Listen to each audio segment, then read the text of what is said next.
أمانغو تقاومتي ودباتن مراحتي منغستي شودنن ككايد حسيبو زنبرا بوليتيكا وخطعن خالق جيزي خمزة تساقاقرن مخنيات كاا بمحمام قداميت منيستر مخانو تفليتو الله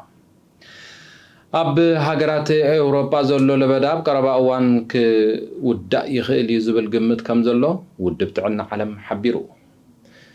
أب مبزحتيو هاقرات أوروبا ناي تقاومو سلفتاتان صار ممرحتات كوفيد يكايدو خمزلو زبصابات رقاقي زومالو زبلون كالوتن زيناتات حيزنا لكم قريبنا لنا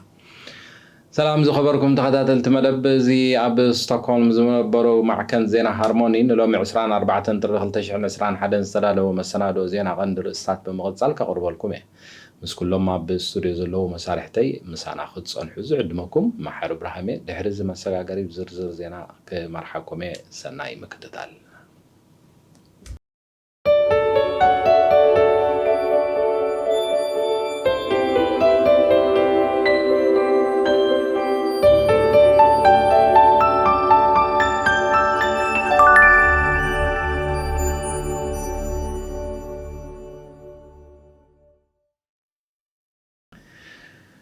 مراحيت منغستي شودن ماغدالينا أندرسون ساب حجي ملكتات حمام كوفيد تري كمزلا خمزة تفلتن زب مخانو دما أب كانال 4 نلوم السوني مشت ككاية تحسيبو زنبرة مدب ناي مراحت سلفتات كتع تسريزو خمزلو تي مدب ناب كالو وان كمزة تساقاقرة وهابيت كال منغستي شودن دارينا آقا زغلزت خمز غنت أقلقلو زينات تحبيرو كانال 4 زي ناي زعمت زي ناي مجمرة ناي مراحة غتعب تلفزيون كم محلالف لومي سوني مشت مديبو خمز نورة زفلت كوينو يغن مبرتي مدب نخال وان تمحلالف خمز الله تي كانال ون بوغنو حبيرو الله تي أب كانال 4 خقبر تحسيبو زنبرة عبي ناي فلما خطع مراحتي سلفتات بسنك خنوتات ملكفتي بخلت سومون كان نواح وسينو خمز الله قداميتي منستر ويزرو ماغدالينا أندرسون كتساتف كم تخيلن تغميتو الله تزلو خنتات بحفتشا دما زي تامامن ناي لبدا وان سلزغنه زي تما حلالي فزلو بروغرام قدنت كخون كم زي كئل كتابة دايركتر مدبات تلفزيون تبفيرا فيبيكا هانسون أقلقلو زينات تعبير الله إذا مراحيت منغسي حلافنة زلوها خوينا نسا حلافنة وسيلا خد تساتفلو زي تغيل كتعناي مكياد عدل دمان دات حاتي يوزمت زلوها خبل هانسون اتي نت مجلس مركز بمقارب زم حلالفو ملغتي أرقاكي زلوهم أب زمت زلوها ورحي لكاتيت شو عدت مدب كم حلالف تزبيت كم زقبرون تفليت اللهم اتي بأوميكرون زسعبه مسفحفح لبدا كوفيد مزازم نايتي أب أوروبا زترأي لبدا كوفيد كخون تخلو تتعلق بالعالم ودبتعنا أب زوزو غازيتاوي مجلس يحبيرو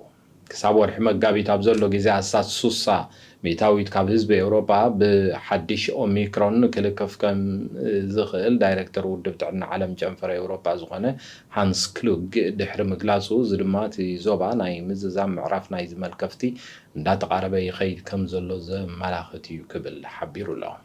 أبوش تحيدة سامنتات ويدما وارح انصار تي ملكفتي عالم لخاو زغانه تصارنت كتر خمزغيل ودبتعنا عالم كم زعمتن زغانه اللي ما بسنكتي أب عالم سراي ملكفتي ناي أوميكرون سعيبو بزحات ختيبهم ويدما بات فيروس درو تلقيفهم كونو خمزغيلو كم زغانه اتي بعد سلطان حبيرو الله حمام كوفيد 19 موداتا ناي زعمت قصو قدم مملاسو نزتوسنه وان زترغاغا غيزي خغاتم تسويت وكان تصنحه ابت شعوان ولا كو حمام كوفيد 19 تمليسو مخانن تترغاغا بملكع لبدا خيكون يخيل يقبل وسيقو عميت الله كوميشن أوروباني أسات 7 مليون يورو لعلي 725 مليون كرونر زقمت مغزعتي هاجر بولند 5 سنة تفليتو يتم مغنيات دما منقسي بولند نتي بحبرة أوروبا ناي بيت فردنا صنت يدغمي زبالو ناي ديسيبلين سقمتي وباتي بورد ديسيبلين بورد اوف ذا سوبريمي كارت مفراس سلازا أبي 5 غنا يغفل تقايلو زلو يلو كوميشن أوروبا تصحيفو بربع زحلف سومن ربع زتلاقى دبداب يخم زحبرو بولند نزز توسنا لا مغزعة المخفال أخول زخانة ناير بعلى حمشتن معلتات كم استوهبا إتي ناي حبرة أوروبا بتفردي كاب براسلس حبيرو الله መንግስቲ ፖላንድ ኣብቲ ዝተዋህበ ግዜ እንተዘይከፊሉ ኮሚሽን ኤውሮፓ ነቲ ገንዘብ ካብቲ ሕብረት ኤውሮፓ ንፖላንድ ከዋፅኦ ሒዝዎ ዝነበረ መደብ ክንክዮ ከም ዝኾነ እውን እቲ ሓበሬታ ክፍለጥ ተኻኢሉ ኣሎ ኣብ ወርሒ ጥቅምቲ ናይ ኤውሮጳ ቤት ፍርዲ ሕግን ፍትሕን ኢሮፕ ኮርት ኤንድ ጃስቲስ ፖላንድ ነቲ ዲስፕሊነሪ ቦርድ ዝበሃል እንድሕር ዘየፍሪሳቶ ኣብ መዓልቲ ናይ 1 ሚልዮን ዩሮ መቕፃዕቲ ንክትከፍል ከም ዝወሰነ ዝዝከር እዩ ዕላማ ናይዚ መቕፃዕቲ ፖላንድ ነቲ ሕብረት ዝወሰነ ውሳነ ንኸተኽብር ንምግዳድ ከም ዝኾነ እቲ ካብ ብራስለስ ዝተረኽበ ሓበሬታ ኣመልኪቱ ኣሎ ሃርሞኒ ሚድያ ዕለተ ልደት መርዓ መመረቕታን ካልኦት ኣገደስቲ ዝኾኑ ናይ ፈተውትኹምን መቕረብትኹምን ምድላዋት ናይ እንቋዕ ሓጎሰኩምን እንቋዕ ኣብቅዓኩምን መልእኽትታት ንምምሕልላፍ ዘኽእለኩም መደብ ጀሚርና ከም ዘለና በዝጋጣሚ እዚ ንኹልኹም ተኸታተልቲ ሃርሞኒ ሚድያ ንሕብር ንኹልኹም ፈተውትኹምን መቕረብትኹምን እንቋዕ ኣብቅዓኩም ንምባል ኣብ ትደልይሉ እዋን ሃርሞኒ ሚድያ ዕድል ከፊትልኩም ስለ ዘሎ ተጠቀምሉ ልዕሊ 10 ዝኾና መንግስታውያን በዓል መዝታት ሽወደን ኣብ ዝሓለፉ 5 ዓመታት ነቲ ኣሊየን ኣክት ተባሂሉ ዝፍለጥ መስርሕ ዝጥሕሳ ናይ ፅሬት ኩባንያታት ቆፂረን ስራሓት ከም ዘሰላሰላ ኣገልግሎት ዜና ቴሌቪዥን ሽወደን ሓቢሩ ኣሎ ሓደ ካብዞም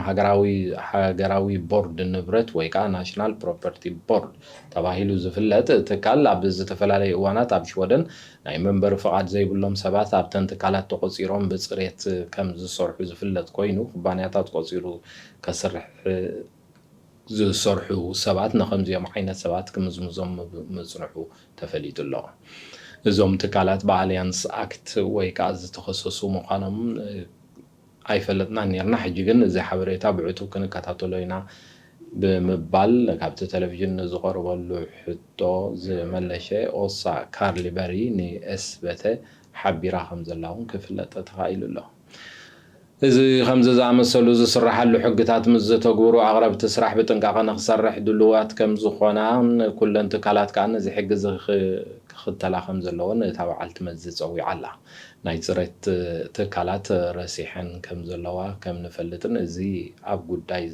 ኣብዚ ጉዳይ ዘለና ዳርጋ 10 ሚእታዊ ዝኾኑ ትካላት ፅሬት ብፀሊም ዝሰርሑን ዘይሕጋውያን ሰባት ኣብ ትሕቲኦም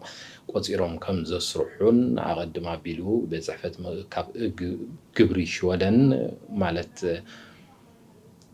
ስካተበርከት ከም ዝሓበረ እውን እታ ቴሌቪዥን ንበዓል መዚ ስካተበርከት ብምጥቃስ ከም ዝሓበረት ተፈሊጡ ኣሎ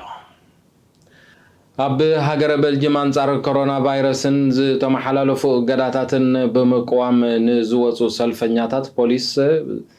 ብማይ ዝተደገፈ ናይ መስርሕ ምብታን ኣድማ ከም ዝተጠቀሙ ካብ ከተማ ብራስለስ አንጻር ክታበት ኮቪድ ዘጋጠመ ሓያል ተቃውሞ ክብትኑ ከም ዝኽኣሉ ተፈሊጡ ኣሎ ክብል ካብ ብራስለስ ዝወፅእ ሓበሬታ ኣረጋጊፁ ኣሎ ኣሳት 50,000 ዝኾኑ ሰባት ነቲ ብሰንኪ ኮቪድ ቫይረስ ኣጋጢሙ ዘሎ እገዳታት ንምቅዋም ከም ዝወፁ ዝፍለጥ ኮይኑ ተቃውሞ ካብ ፈረንሳ ጀርመን ሓዊሱ ካብ ብዙሓት ሃገራት ተሳተፍቲ ከም ዘተኣናገደ ተፈሊጡ ኣሎ እቶም ሰልፈኛታት ናፅነት ዝብል ጭርሖ እንዳስምዑ ኣብ ጎደናታት ናይታ ከተማ ከም ዝተረኣዩ ዝፍለጥ ኮይኑ ብርክት ዝበሉ እውን ንቀዳማይ ሚኒስተር ኣሌክሳንደር ዱኩሩ ዝነቕፉ ታቤላታት ሒዞም ከም ዝነበሩ ክፍለጥ ተኻኢሉ ኣሎ ኣኽበርቲ ፀጥታ ነቶም ዝቃወሙ ዝነበሩ ሰባት እቲ ተቃውሞ ስለ ዝተዛዘመ ካብቲ ቦታ ንክእለዩ ንዘስምዕዎ መፀዋዕታ ብዘይ ምቕባሎም ኣብቲ ከባቢ ቤት ፅሕፈት ሕብረት ኤውሮጳ ናዕቢ ከም ዝተፈጥረ ዝተሓበረ ፖሊስ መንብዒ ጋዝን ብዓበይቲ ቱቦታት ዝውንጨፍ በታኒ ኣድማ ዝኾነ ማይ ብምጥቃም ነቶም ሰልፈኛታት ክብትንዎም ከም ዝፈተኑ እቶም ሰልፈኛታት ብወገኖም ደናጉላን ተተኮስቲ ብምድርባይ ኣብ ልዕሊ ፖሊስን ንብረቶምን ጉድኣት ኣብፂሖም ኣለዉ ናይ ኣሶሺየትድ ፕሬስ ጋዜጠኛታት እውን ኣብቲ ሰልፊ ከም ዝተጠቕዑ ተፈሊጡ ኣሎ ገሊኦም ካብቶም ጋዜጠኛታት መፈራሕርሒ ዝበፅሖም ኮይኑ ሓደ ካብኣቶም ድማ ብሓዊ ብሰልፈኛታትን ብፖሊስን ከም ምፍርራሕ ከም ዘጋጠሞ ተሓቢሩ ኣሎ ተከታተልዎ ዘለኹም ሃርሞኒ ሚድያ እዩ ድሕርዚ ሓፂር ፀብጻብ ኩነታት ኣየር ዝሰሙንን ካልኦት ንምድላዋትና ሓፀርቲ ክሊፕን መፋለጥታትን ናብ ሓፀርቲ ዜናታት ከሰጋግረኩም ምሳና ፅንሑ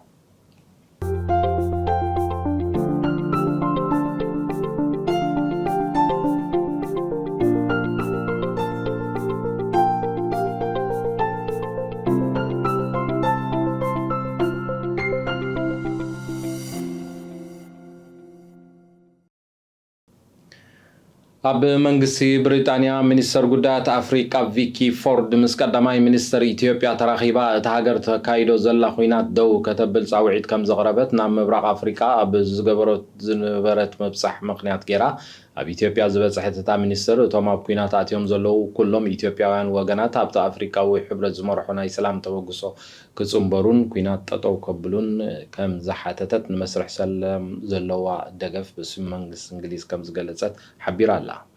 ንሳ ብኩናት ንዝተሃሰዩ ወገናት ዝኸውን ናይ 12 ሚልዮን ዶላር ሓገዝ ከተወፊ ከም ዝኾነት እውን ከም ዝተመባፅዐትን ካብ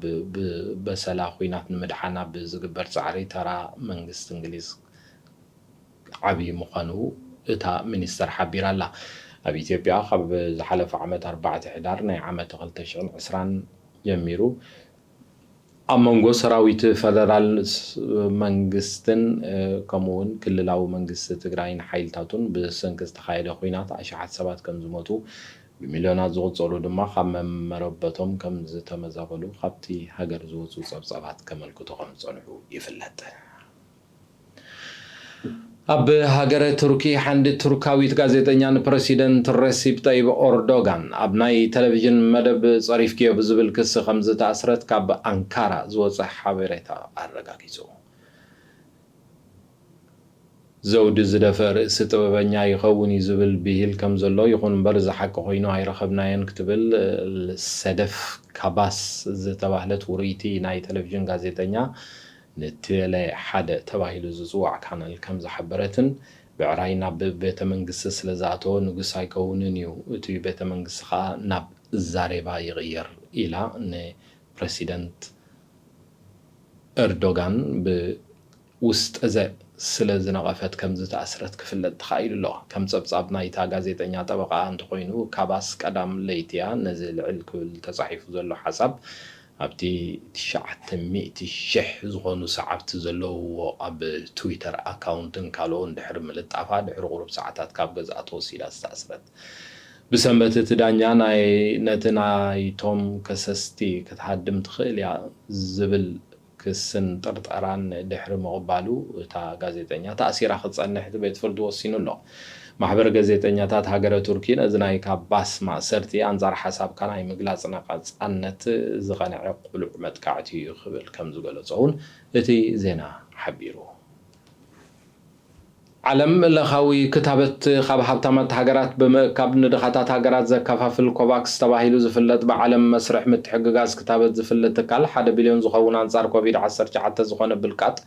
كتابة عالم كم زكفافل زفلت كوينو يخون برزها زي فرق نايتي أب عامة خلت تشعن عسران حدا ككفافلو تلي موز نبرة متن تراي كوينو أبزوان زي كوباكس أبيدو زلوا بالكات يودا كم زلوا حبيرو له